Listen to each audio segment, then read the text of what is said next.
Hi everyone, so today we're gonna be talking about a question from Euclid 2020, and this question is 7b. So in terms of difficulty, I would say it's not that hard, it's just intermediate level. But however, it really requires you guys to have a really decent understanding in logarithm and trigonometric ratios.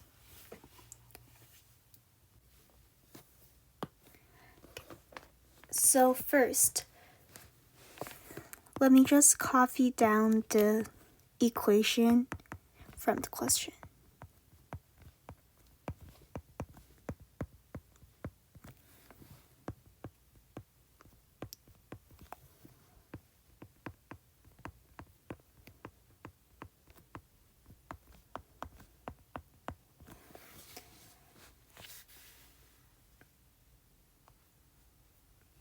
Okay, so if you're really sensitive to those kind of equations, then you might notice that we can actually rewrite both equations to another form. So this is 1, this is 2. So for 1, we can actually rewrite it like this.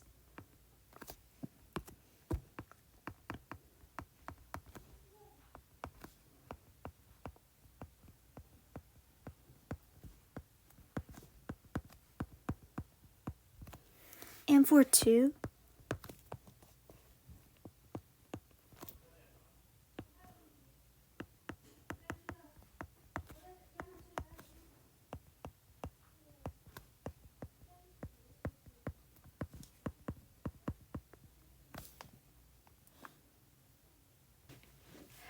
okay, now, so we know that in this question, so basically even though the question looks really complicated because it involves both trigonometry and logarithm, but actually there are only 2 variables, so it's actually really solvable. So after we rewriting those equations, we can really easily realize that we just need to add those equations together in order to eliminate the log base 2 cosine y. Yeah, so yeah, this is just something that we learned in grade 10. It's called solved in 2 variables equation by elimination, right?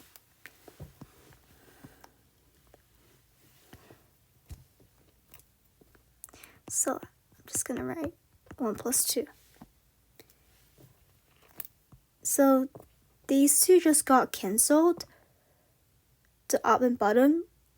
Okay, so this becomes 2 times. This becomes log base 2 sine x plus log base 2 sine x, and we plus these two together, which is -1.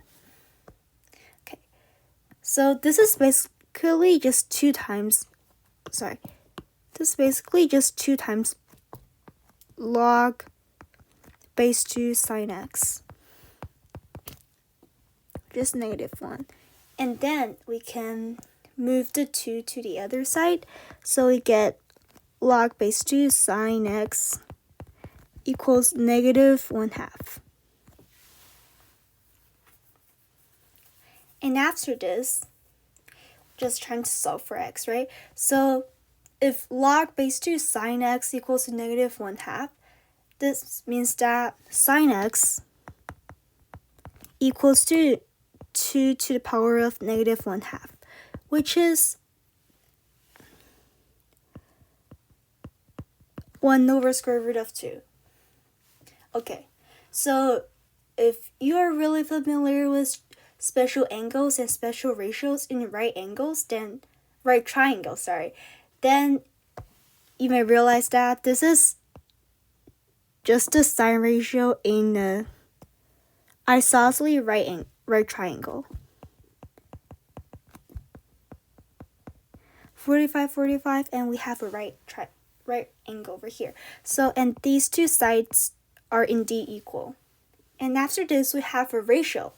So if this side is 1, this side should also be 1.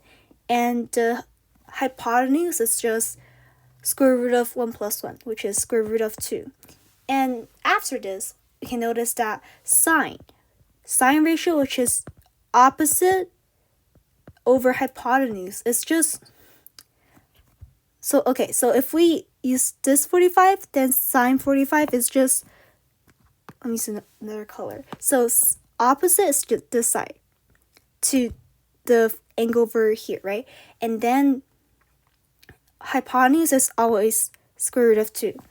So the sine ratio of 45 degrees is actually just 1 over square root of 2, which is exactly the same as what we got here. So we can just solve that x is just 45 degree. Okay, so after we solve for x, we can actually plug back the sine x to the original equation. Like, either of them is good. So I would just prefer the first one. So we know that sine x is square root of 2, 1 over square root of 2, which is something that we got over here. And then just plug it back. Okay, so I will rewrite this as 2 to the power of -1/2 because it's easier for us to see the relationship and pattern between like the logarithm and the square root and the square 1 over square root of 2. Okay. I'm just gonna write it over here because I'm running out of space. Log base 2 to the power of -1/2 plus log base 2 cosine y equals -3 over 2. Okay, so we know that this is actually just 1/2, -1/2. And here we need to plus log base 2 cosine y, and that equals to -3 over 2. Okay, so now, for now, we can just move the -1/2 to the other side and isolate our log base 2 cosine y. I always forget the bracket for no reason. Okay. Okay. Now we get log base 2 cosine y is -1. Okay. So for now, do you guys see anything that we need to do next?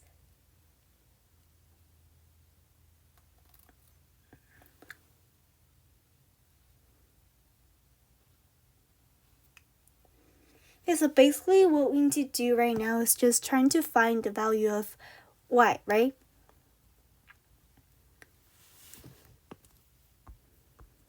Okay, so we know that if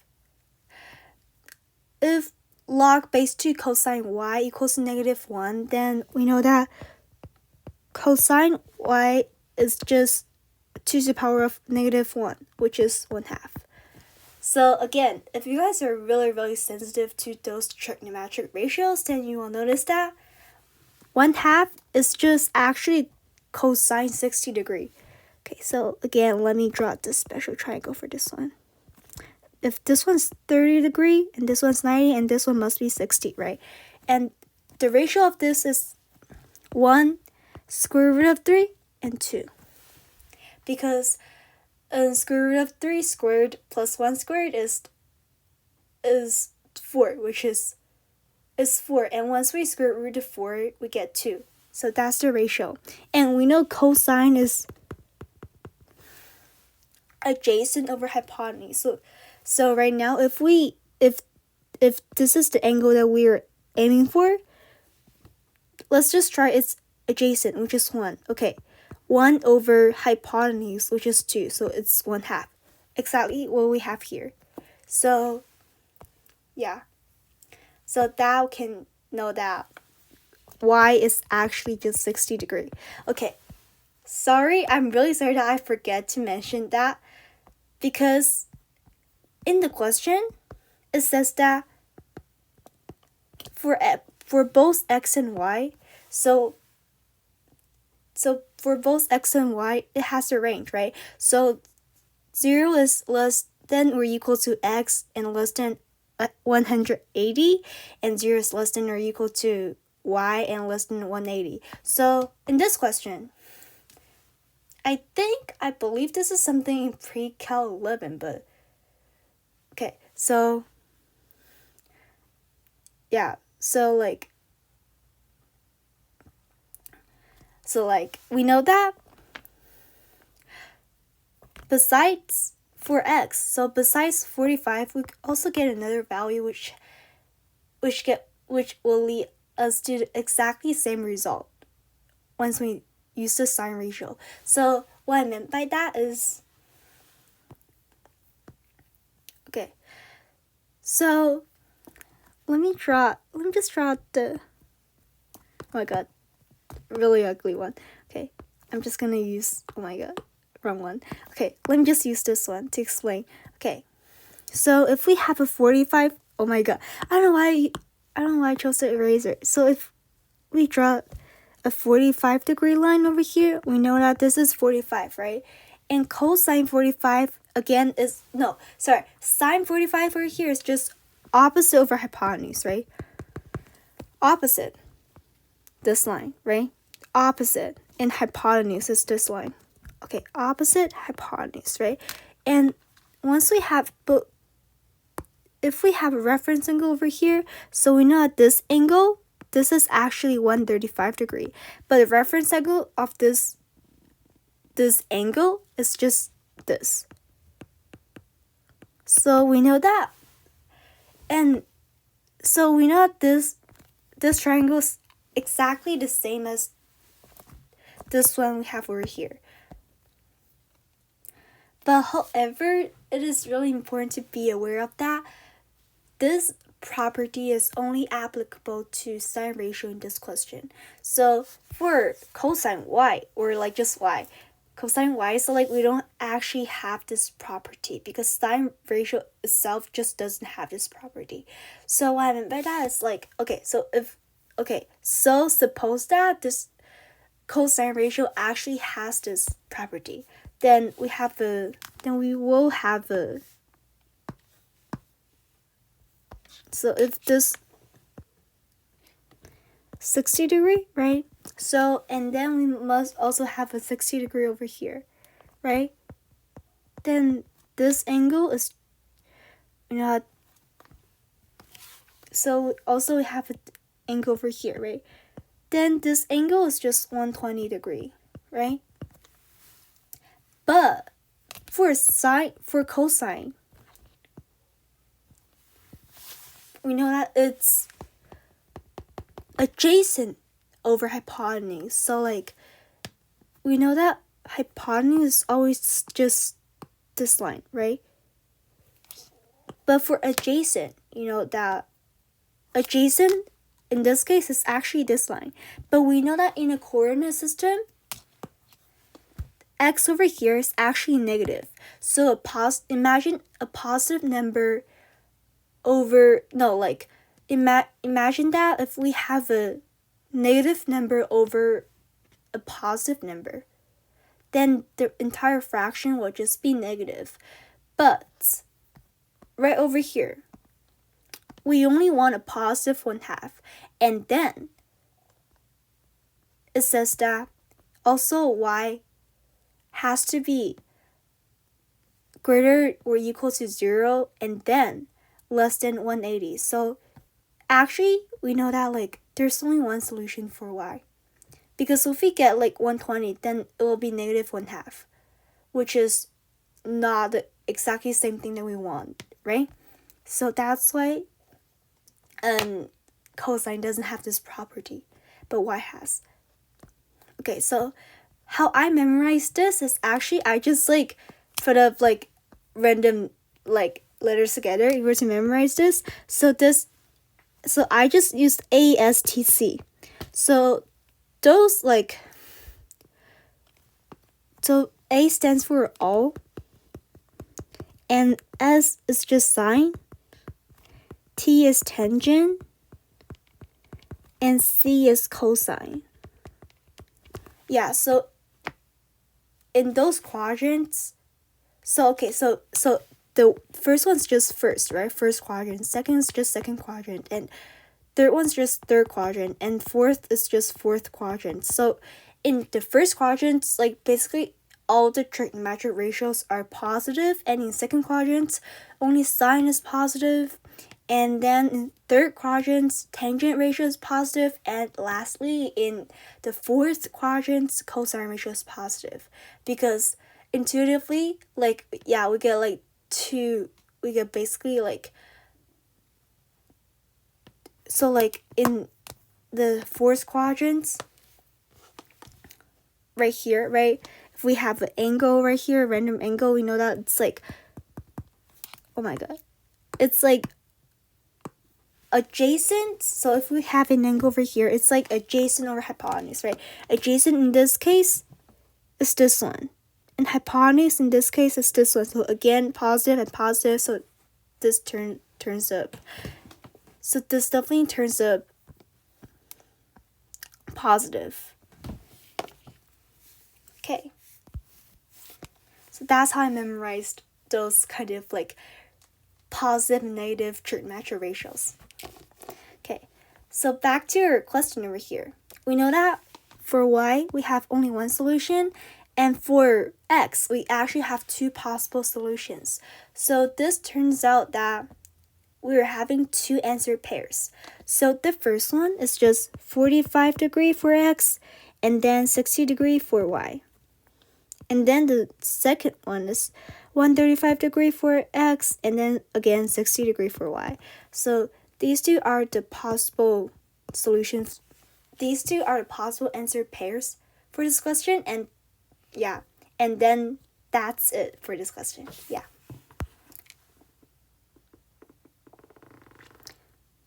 I'm pretty sure these two are the only possible answer pairs that satisfy all the conditions. Yeah. So again, I don't think this is a really hard question for students who are like quite experienced in like math competitions or contests, and then like like as long as you have like enough experience in logarithm and trigonometric ratios. Yeah. So just this question just requires us to be really, really sensitive to those ratios. Again, like even I forgot to put the 135 degree at the very beginning, right? So yeah, it's like just be really, really sensitive toward all of those like traps and tricks that we may fall in. Yeah. And that's it. Thanks for watching.